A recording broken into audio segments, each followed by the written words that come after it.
নমস্কার সবাইকে। তো আমার নাম সুশান্ত মাইতি। আমার বাড়ি পশ্চিম মেদিনীপুর জেলায় দাসপুর থানার তাতারপুর গ্রামে।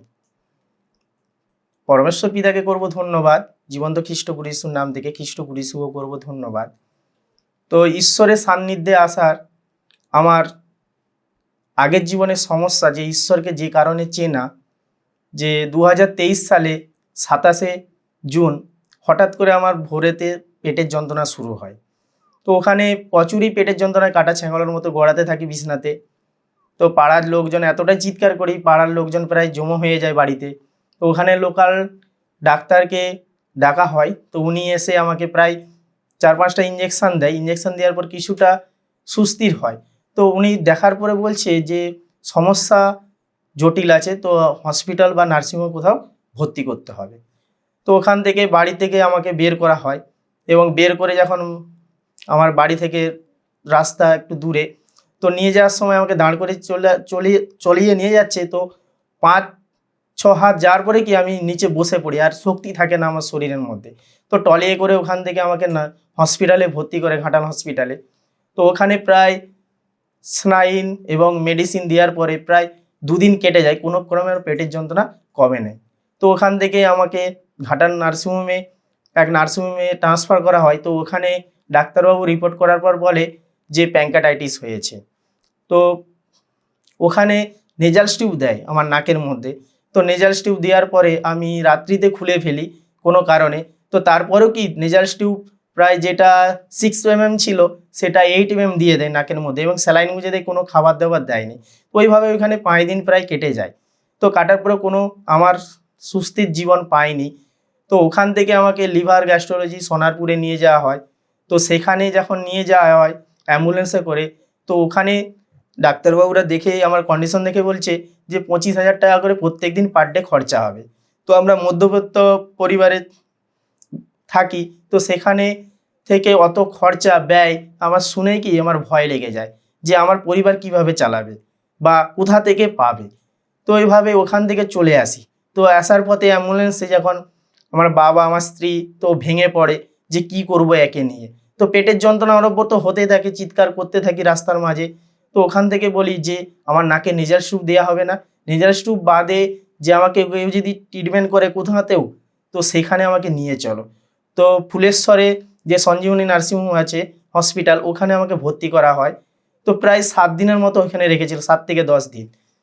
তো ওখানে প্রায় মেডিসিন এতটাই প্রয়োগ করে যে আমি 5 দিনের মতো কোনো কিছু জানতাম না। শুধু মনে হতো যে আমাকে কোনো বনের ধারে ফেলে রেখেছে, কোনো গোয়াল ঘরে রেখেছে। তো এরকম মনের মধ্যে মাথার মধ্যে কি যে মা ডাকছে এরকম মনে হতো। তো ওখানেও কি সুস্থতার জীবন পাইনি। তো বাবাকে জড়িয়ে ধরে কান্নাকাটি করে ওখান থেকে বাড়ি চলে আসি।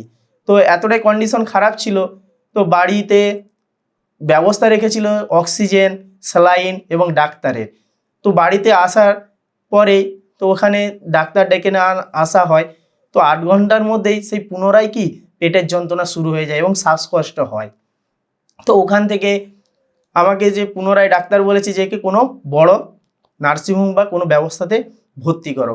তো ওখান থেকে কি আমাকে ভর্তি করেছিল কলকাতার অ্যাপোলোতে। তো ওখানে গিয়ে ভর্তি করা হয় এবং কি এমার্জেন্সি নাকে নেজাল টিউব দিয়ে প্রায় আইসিইউতে প্রায় 5 থেকে 7 দিন ছিলাম। তো 5-7 দিন আমি কোনো কিছু জানি না, আমার কোনো হুঁশ থাকেনি। কোনো ডাক্তার গ্যারান্টি দেয়নি যে বাঁচার কোনো রাস্তা আছে বলে। তো 7 দিন পরে যখন জ্ঞান ফিরে, তো বাড়ির লোককে দেখলাম। তো দেখার পরে তো শরীরের ক্ষমতা থাকে না না খাওয়া দাওয়ার জন্য। তো প্রায় আমাকে পেটের মধ্যে বলেছিল যে ওইখানে রিপোর্ট করে যে অ্যাকিউটেড প্যাঙ্কাটাইটিস হচ্ছে, অর্থাৎ অগ্নাশয়ের একটা দেয়াল পচে গিয়েছে, এবং পচে যাওয়ার ফলে পেটের মধ্যে রক্তপুঁজ জমে গিয়েছিল। জমে যাওয়ার পরে কি ওখানে কি পেট একদম ফুলে যাচ্ছিল আর কি শ্বাসকষ্ট হচ্ছিল। তো ওখানে ড্রেন করা হয়, প্রথমে ছাতির নিচে ড্রেন করে এবং পেটের সাইডে তারপরে করা হয় এবং পিঠেতে, এবং 3টা ড্রেন করে প্রত্যেক দিনই প্রায় 250 থেকে 300 গ্রাম করে রক্তপুঁজ পেট দিয়ে বেরোতো। এবং যে আমার হাতের যে ভেন ছিল, সেই ভেন যে সঞ্জীবনী নার্সিংহোমে ইঞ্জেকশান এবং স্যালাইন দিয়েছিল তাতে কি বসে গিয়েছিল, সেখান দিয়ে কোনো কিছুই প্রয়োগ করতে পারেনি। তো এখানে ছাতিতে চ্যালেঞ্জ করে ডান দিকে, তো এখান দিয়ে কি সমস্ত খাবার এবং ইঞ্জেকশন সমস্ত কিছু পুশ করতো। প্রায় 26 দিন আমি অ্যাপোলোতে ভর্তি ছিলাম।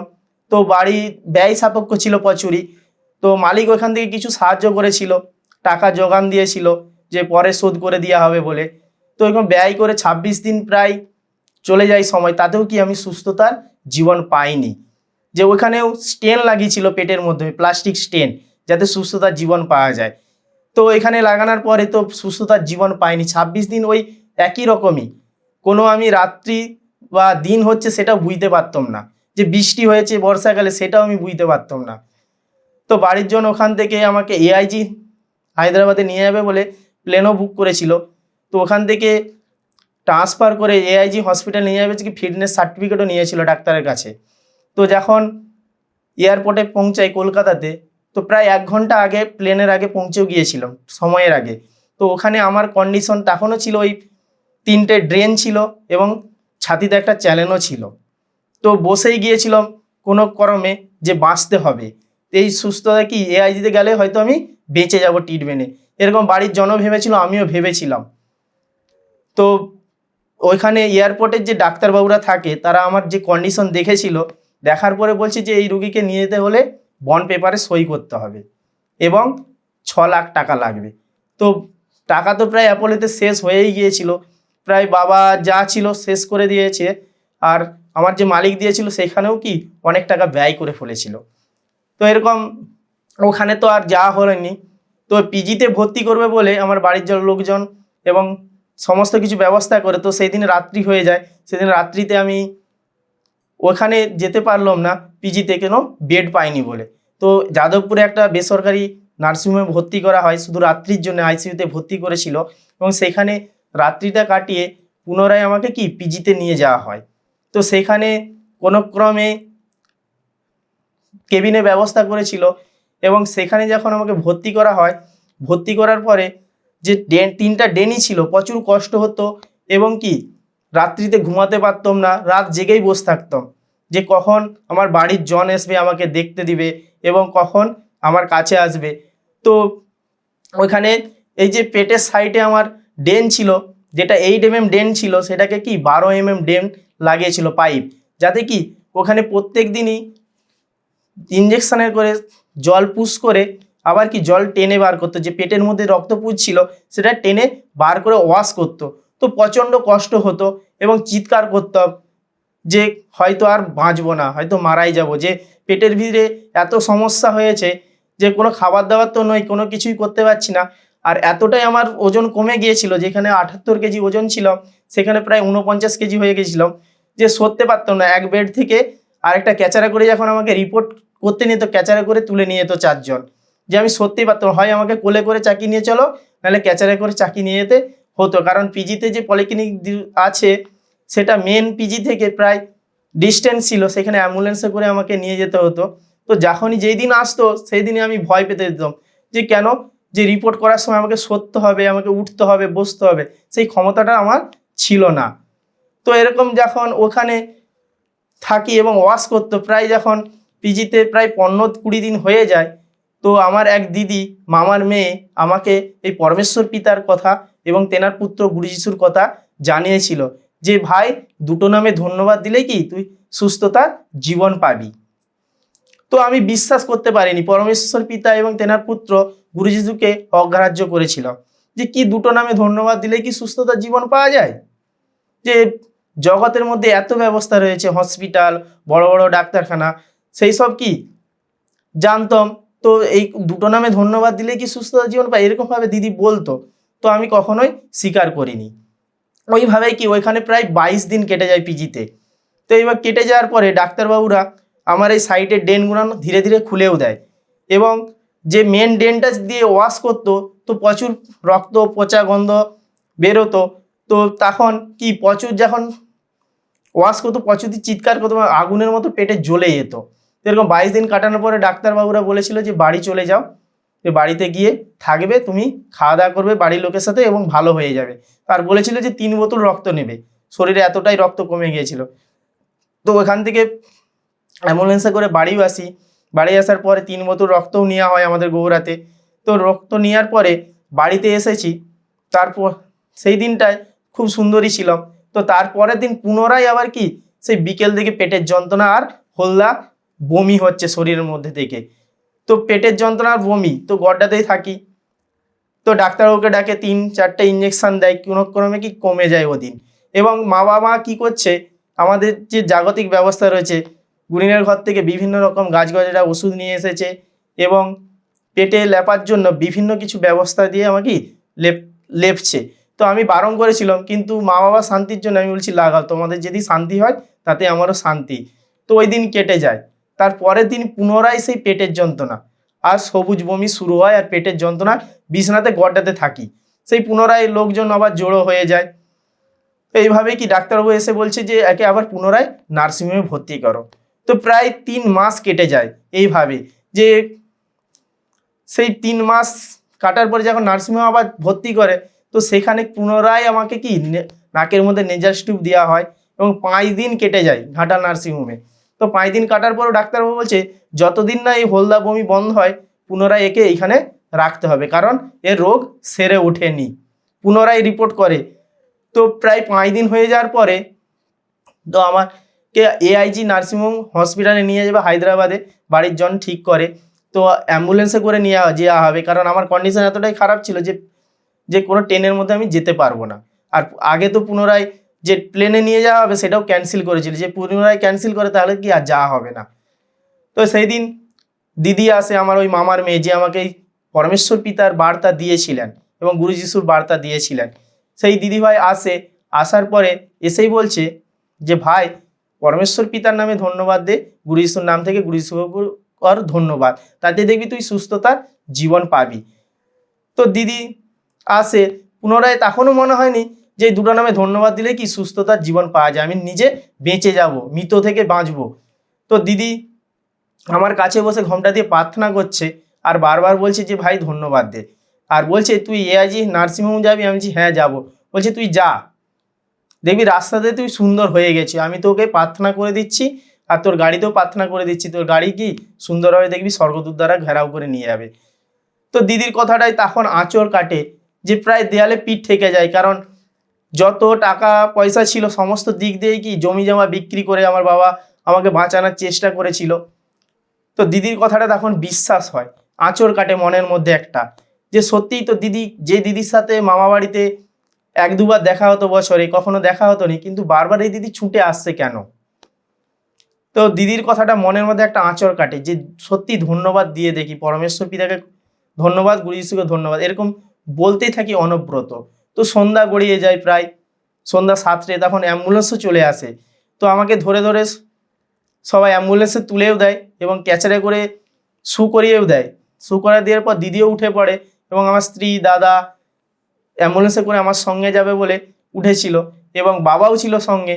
তো বাবা ভেঙে পড়ছে, তো দিদি সর্বদাই উৎসাহিত করছে যে দুটো নামে ধন্যবাদ দিলেই কি ভাই সুস্থ হয়ে যাবে। তো এরকম আমাদের বেলতলাতেও চলে আসি অ্যাম্বুলেন্সে করে। তো ওখানে আসার পরে প্রায় আমাকে দেখার জন্য আমার শ্বশুরবাড়ি এবং পাড়ার জন প্রায় 35-40 জন চলে আসে। চলে আসার পরে মাকে জড়িয়ে ধরে কেঁদেছিলাম যে মা মনে হয় আমি আর ফিরে আসবো না। তো মাও কেঁদেছিল যে এতটাই কষ্ট পেয়েছিলাম যে বাঁচার জন্যে কখনো এরভাবে আমি কাতুতি করে মায়ের কাছে কাঁদিনি। তো ওই দিন কেঁদেছিলাম। তো দিদি তখনই উৎসাহিত করেছিল যে ভাই তুই কাঁদিস নি, দুটো নামে ধন্যবাদ দে, তাতে কি তুই সুস্থতার জীবন পাবি। তো ওইখান থেকে মনের মধ্যে একটা যে আঁচড় কাটে, যে পরমেশ্বর পিতাকে করব ধন্যবাদ, যিশু গুরুকে করব ধন্যবাদ, এই বলতেই থাকি, আগে পরে কোনটা আমি বুঝতে পারিনি। তো ধন্যবাদ অনবরত অন্তর থেকে দিতেই থাকি। তো অ্যাম্বুলেন্সে যেতে থাকি, যাওয়ার সময় উড়িষ্যার বর্ডার যখন আসে, তো তখন রাত্রি প্রায় 10টা, তো পুনরায় পেটের যন্ত্রণা শুরু হয়, হালকা হালকা শুরু হতে থাকে। দাদাকে বলি দাদা আমার পেটের যন্ত্রণা আছে। তো আমাকে পেটের যন্ত্রণা কমানোর জন্য আমার অ্যাম্বুলেন্সের সাথে ইঞ্জেকশানও নিয়েছিল। ইঞ্জেকশান নেওয়ার জন্যে যে কোনো হসপিটাল রাস্তাতে পড়লে যে ওখানে ভর্তি করে ইঞ্জেকশানটা দিয়ে দেব। তো দিদির কথাটা বারবার মনে পড়ে এবং অন্তর থেকে শুধু ধন্যবাদ দিতে থাকি, পরমেশ্বর পিতার ধন্যবাদ, গুরু যিশুর ধন্যবাদ বলতে থাকি অনবরত। তো রাত্রি হয়ে যায়, কখন ঘুমিয়ে পড়ে আমি কিছু বুঝতে পারি না। তো সকাল হয়, তখন অন্ধ্রের বর্ডারে কোনো তেল পাম্পে দাঁড় করানোর পরে সকাল হয়ে যায়। প্রায় সকাল হয়ে যাওয়ার পর আমার স্ত্রীকে বলছি যে আমার পেটের যন্ত্রণা কোনো কিছু হচ্ছে না, আমি কিছু বুঝতে পারছি না। তো আমরা জগতের মানুষ, কখনোই কি যখন না জগতের কোনো ব্যবস্থা বলে যে তুমি সুস্থ, তখন কি আমরা কখনো বলতে পারি যে সুস্থ বলে? কখনোই বলতে পারি না। তো ওখান থেকে প্রায় 30-31 ঘন্টা লেগেছিল এআইজি নার্সিংহোমে যেতে। তো রাত্রিতে পৌঁছায় প্রায় রাত্রি 1টা-1:30টা। তো ওইখানে জুনিয়র ডাক্তাররা ডেকেছিল, দেখে আমাকে ভর্তি করে নেয় এবং তারপরের দিন সকাল থেকে পুনরায় রিপোর্ট করানো হয়, সমস্ত কিছু রিপোর্ট। তো তখন সকাল 10টার দিক করে ডায়েটিশিয়ান ম্যাম এসে বলছে যে তোমাকে আর খাবার দেওয়া হবে না, নাক দিয়ে খাবার নিতে হবে। তো তখন ঈশ্বরের কাছে একটাই বার্তা যে কেউ ঈশ্বর, যে আমি তো মুখ দিয়ে খাবার খাই, আমি কেন নাক দিয়ে খাবার খাবো, এটা আমি বলেছিলাম। তো কিছু আধ ঘন্টা পরে এসে বলছে যে তোমাকে আর মুখ দিয়ে নাক দিয়ে খাবার খেতে হবে না, মুখ দিয়েই খাবে। তো তখন পরমেশ্বর পিতার প্রতি আরও আগ্রহ বাড়ে যে কোন ঈশ্বর, যে বলা মাত্রই যে পুনরায় আমি যেটা বলছি সেটাই হচ্ছে। তো এরকম দুপুর 2টো বাজে সিনিয়র ডাক্তার এবং 4জন ডাক্তার আসে। আসার পরে আমার নাকের মধ্যে যে নেজাল টিউব ছিল সেটা পটাক করে কি ছিঁড়ে ফেলে দিল, যে পটাক করে যে চিটানা ছিল সেটাকে ছিঁড়ে ফেলে দিয়ে বলছে যে তুমি কেন এসেছো এই স্থানে? তো আমি বলছি কেন, আমি ট্রিটমেন্ট করাতে এসেছি। আমি যে 3.5 মাস আমি আমার ওয়েস্ট বেঙ্গলে চিকিৎসা করেছি। আমার যে পেটের মধ্যে যে ক্যান্সার হয়েছিল, অগ্ন্যাশয় পচে গিয়েছিল একটা সাইড, সেটা ট্রিটমেন্ট করাতে এসে বলছে তোমার পেটের মধ্যে কোনো রক্তপুঞ্জ, কোনো লিকুইড নেই, তুমি সম্পূর্ণ সুস্থ। তো অবাক হয়ে যায় আমি, আমার স্ত্রী এবং দাদা। তো তখন ঈশ্বরের প্রতি আরও বিশ্বাস ভরসা জাগে যে এটা কেবলমাত্র সেই নিরাকার ঈশ্বর, যে পরমেশ্বর পিতা এবং তেনার পুত্র গুরু যিশুই করতে পারে। তো সেই ডাক্তারও বলেছিল যে কালকেই ছেড়ে দেবো। তো আমরা অবাক হয়েছিলাম এবং পুনরায় সেই ডাক্তার 6 দিন আমাকে ওই নার্সিংহোমে রেখেছিল শুধু আমাকে দেখার জন্য। তো ওই 6 দিন আমি পরমেশ্বর পিতার ভজন গান শুনেছি, অন্তর থেকে করেছি এবং খাওয়া দাওয়া করে কি হাঁটাচলাও করেছি। তো সেখান থেকে আর কোনো কিছুই হয়নি। তো এবং বলেছিল যে সাইটের হোটেলে তোমরা 7 দিন থাকো, যে কোনো কিছু যদি অসুবিধা হয়। তো 2 দিন থাকার পরে তো ওই স্থান থেকে বাড়ি চলে আসি, যে দাদা আমার বাড়ি যাওয়ার আছে, যে আমার আর কোনো অসুবিধাই নেই। তো ওই স্থান থেকে আসার পরে বাড়িতে চলে আসলাম, বাড়িতে ট্রেনে করে আসলাম। তো সুন্দরভাবে কি বাড়িতে এসে যখন পরমেশ্বর পিতার প্রতি আগ্রহ বাড়ে এবং ঈশ্বরের মণ্ডলীতে আমি যোগদান করি। যোগদান করাতে যখন পরের পর যেতে থাকলাম, তো আমার শরীরের মধ্যে যে অক্ষমতা ছিল, যে রুগ্নতা ভাব ছিল, না খাওয়া দাওয়া যে খেতে পারতাম না, সমস্ত কিছুর দিক দিয়ে কি আস্তে আস্তে উন্নতি ঘটতে থাকে এবং সর্বদাই হাঁটা চলাতে পরমেশ্বর পিতাকে ধন্যবাদ দিতে থাকি এবং তেনার পুত্রকে ধন্যবাদ দিতে থাকি এবং ভজন গান করতে থাকি। তো এরকম হাঁটার সময় যেখানে আমি 500 মিটার গেলে হাঁপিয়ে যেতাম, যখন পরমেশ্বর পিতাকে ধন্যবাদ দিতাম তখন কি আস্তে আস্তে 1 কিলোমিটার 2 কিলোমিটার এবং কি আমার কারখানা প্রায় 2.5 কিলোমিটার দূরে, সেইখানে পর্যন্ত আমি হেঁটে চলে যেতাম। তো এরকম উৎসাহিত বাড়ে, ঈশ্বরকে ধন্যবাদ দিতে কি তেনার মণ্ডলীতে যুক্ত থাকি। তো পরমেশ্বর পিতা জীবন দিয়েছে। এবং আরও আমার একটা সমস্যা ছিল, যে ঈশ্বরকে চেনার আগে 8 বছরের অ্যালার্জি সমস্যা ছিল, ডাস্ট অ্যালার্জি, কোল্ড অ্যালার্জি। তো সেখানে আমাকে কি করতে হতো, নেজাল স্প্রে ব্যবহার করতে হতো, ইনহেলারও ব্যবহার করতে হতো এবং কোনো সময় এতটাই বেশি হয়ে যেত যে জীবন বেরিয়ে যায়। রাত্রি জেগে বসে থাকতাম, খাটে মাথা দিয়ে রাত্রি জেগে বসে থাকতাম, বিভিন্ন ব্যবস্থা গ্রহণ করতাম, তাতেও কি সুস্থতার জীবন ছিল না। কিন্তু পরমেশ্বর পিতাকে ধন্যবাদ দিয়াতে চিনাতে কি সেখান থেকেও আমাকে উদ্ধার করেছে এবং পরমেশ্বর পিতা বলেছে যে আমি তোমাদের কি শুধু জীবন নয়, অভাবমুক্তও জীবন দেয়। তো পরমেশ্বর পিতা ওইখানেও আমার অভাবমুক্ত জীবন দিয়েছে, যে প্রায় 18 লাখ টাকা খরচা হয়েছিল। সেখান থেকেও পরমেশ্বর পিতা আমাকে সেই দেনার মুখ থেকে রক্ষা করেছে। যে আমার একটা জমি বিক্রি করেছিল বাবা এবং মালিক প্রায় 12 লাখ টাকা খরচা করেছিল। তো ওই স্থানে যখন প্রায় 1 মাস পরে যখন কর্মজগতে যোগদান করি, তো মালিক বলেছিল, যে মালিককে বলেছিলেন যে আপনি দাদা কত টাকা দিয়ে সাহায্য করেছেন। তো মালিক বলছে যে তোকে পরে বলবো। তো কিছুদিন যাওয়ার পরে যখন মালিককে বলি যে দাদা আপনার টাকাটা তো শোধ করতে হবে, আর আমাদের তো সমস্ত কিছু চলে গেছে, আর আপনি বলুন যে টাকাটা আমাদের কোনো জমি বিক্রি করে আমরা টাকাটা কিছু শোধ করে দেব। তো মালিক বলেছিল যে আর কোনো জমি বিক্রি করতে হবে না, আর তোর 12 লাখ টাকা খরচা করেছিলাম, তো উনি 7 লাখ টাকা ছেড়ে দিয়েছিলেন, যে বলেছিল যে 5 লাখ টাকা থাকছে, তো কাজ করে শোধ করে দিবি ধীরে ধীরে, তোকে কোনো কিছু সুদও দিতে হবে না। তো ঈশ্বরের মহিমা সেইখানে আরো প্রকাশ পায় এবং কেঁদে কেঁদে ঈশ্বরকে বলছে যে আপনিই ঈশ্বর, আপনিই পারেন, যে আমার মালিকের মন পরিবর্তন করেছেন, আর এই সাহায্য আর কারো কাছ থেকে আসতে পারে না, কেবলমাত্র পরমেশ্বর পিতা আপনার কাছ থেকে আসতে পারে। তো এরকম বাবা আমি ওই স্থানে কাজ করে প্রায় প্রত্যেক মাসেই টাকা শোধ করতাম, প্রায় 1 বছর হয়ে গিয়েছে, প্রায় টাকা অনেকটাই শোধ করে দেয়, প্রায় 3 লাখ টাকা শোধ হয়েও যায়। তো ঈশ্বরের কাছে প্রার্থনা করেছেন যে ঈশ্বর 2 বছরের মধ্যে যেমন আমার টাকাটা শোধ হয়ে যায়। তো একদিন মণ্ডল থেকে আসছি, মনের মধ্যে শুধুই মনে হচ্ছে যে ঈশ্বর এই ঝামেলা থেকে আমাকে মুক্ত করুন, যে ওই টাকা থেকে আমাকে মুক্ত করুন, লোন থেকে আমাকে মুক্ত করুন। তো কিছুদিন 1 সপ্তাহ পরে হঠাৎ করে মালিক ডেকে বলছে যে তোর মালকিন বলেছে তোর যে ঋণ রয়েছে ওই ঋণটা আমি মুকুব করে দিচ্ছি 2 লাখ টাকা। তো তিনি কি ওই লোনটাও শোধ করে দিয়েছে, এবং যে আমার সংসার চালাতেও যে কষ্ট হতো, যে খাওয়া দাওয়া বা কোনো কিছুর যে সমস্যা হতো, সেটার জন্যও কি একদিন হঠাৎ করে ডেকে আমাকে কি 50,000 টাকাও দিয়েছিল, সাহায্য করেছিল। যে এটা আমি বলেছিলাম লুবো না, তো তখন বলছে যে তুই বেঁচে ফিরে এসেছিস, একটা বড় দাদা হিসাবে আমি কর্তব্য করছি, অন্য কিছুই না। তো ঈশ্বরের কাছে কেঁদে কেঁদে গিয়েছিলাম ঘর, যে ঈশ্বর আপনি বলেই সম্ভব, যে কোনোদিনও এটা কারোর দ্বারাই সম্ভব হতো না, যে আপনি বলে আজ আমাকে এতটা দয়া করেছেন, করুণা করেছেন। তো পরমেশ্বর পিতা আমার জীবনে এতটাই মহিমা করেছে, তো পরমেশ্বর পিতাকে করবো অসংখ্য ধন্যবাদ গুরু যিশুর নাম থেকে। আর আমার ইচ্ছা যে অন্ধকারের মধ্যে এই যে সমস্ত যে জগতের মধ্যে যে আরো যে আমার মতো সন্তানেরা কষ্টে দুঃখে পড়ে রয়েছে, যারা এখনো সেই অসুস্থতার মধ্যে পড়ে রয়েছে, অশান্তির মধ্যে পড়ে রয়েছে, যাদের কাছে এই সত্যের সুসমাচার জানাতে চাই যে পরমেশ্বর পিতাকে ধন্যবাদ দিলে এবং তেনার পুত্র গুরু যিশুকে ধন্যবাদ দিলে সমস্ত সমস্যা থেকে উদ্ধার হতে পারবে, এরকম আমি তাদের কাছে খুলে খুলে বলতে চাই, এই পরমেশ্বর পিতার বার্তা প্রচার করতে চাই। এবং তার সাথে যে একজন মানুষের কর্তব্য কি, একটা মনুষ্যত্ব বোধ, যে একজনের অসহায় দুঃখীদের কাছে দাঁড়ানোর চেষ্টা করব। তো এতটাই আমার পরমেশ্বর পিতার কাছে ইচ্ছা। তো পরমেশ্বর পিতাকে করব ধন্যবাদ, জীবন্ত খ্রিস্ট গুরু যিশুর নাম থেকে গুরু যিশুকে করবো ধন্যবাদ, আর সবাইকে আমার অন্তর থেকে নমস্কার।